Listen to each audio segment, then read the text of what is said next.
September. Sasaran pertama, mencari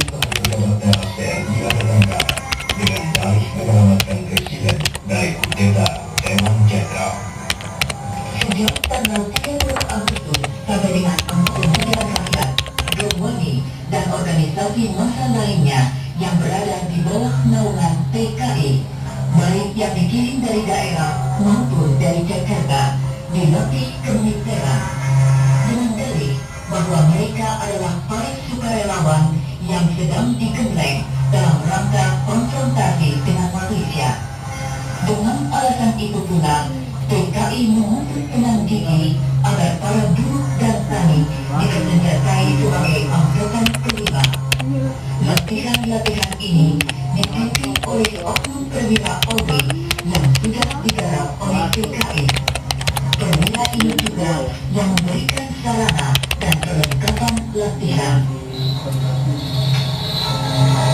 Jam menunjukkan pukul 2:30 dini hari, tanggal 1 Oktober. Aksi penculikan mulai dilaksanakan. Penculik bertemu dengan putra Jenderal Yani yang kebetulan bangun, kemudian disuruh membangunkan ayahnya. Jenderal yang keluar dari kamar dengan berpakaian piyama.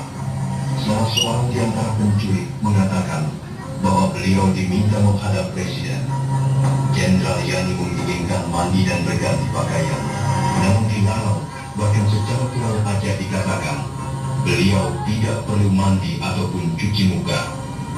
Atas sikap itu, Jenderal yang marah dan memukul oknum tersebut, lalu masuk dan menutup pintu. Kemudian,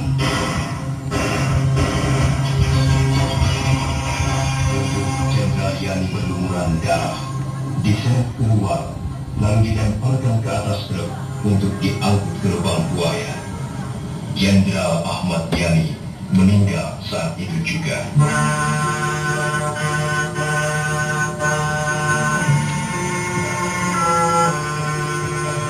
Mayor Jenderal Suprapto juga diculik.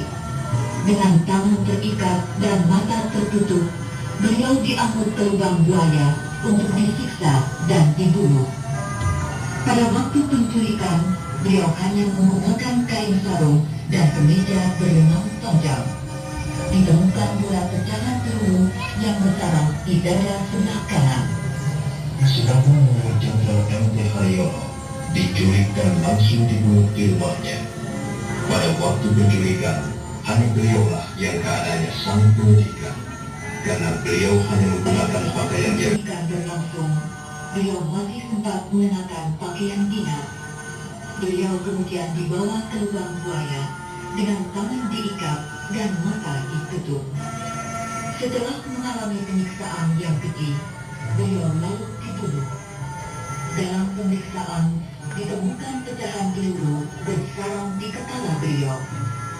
Brigadir Jenderal Dedi Panjaitan ketika diculik menggunakan piyama, namun sempat berganti dan mengenakan pakaian dinas. Beliau dibunuh di tempat dan dibawa ke lubang buaya dalam keadaan sudah meninggal. Salah satu peninggalan beliau yang begitu menggetarkan hati adalah topi beliau yang tertembak. Diangkut ke lubang buaya. Pada saat itu, beliau hanya mengenakan piyama dan tidak sempat mengenakan pakaian dinas. Sesampainya di lubang buaya, beliau disiksa dengan sadis lalu dibunuh. Akibat siksaan itu, tengkorak kepala beliau retak dan tangan kanannya patah. Sedangkan Letnan 1 Pior Pontian yang pada saat kejadian itu dalam penculikan, beliau berusaha melawan, dan mandi inilah yang digunakan untuk mengikat beliau agar tidak melawan.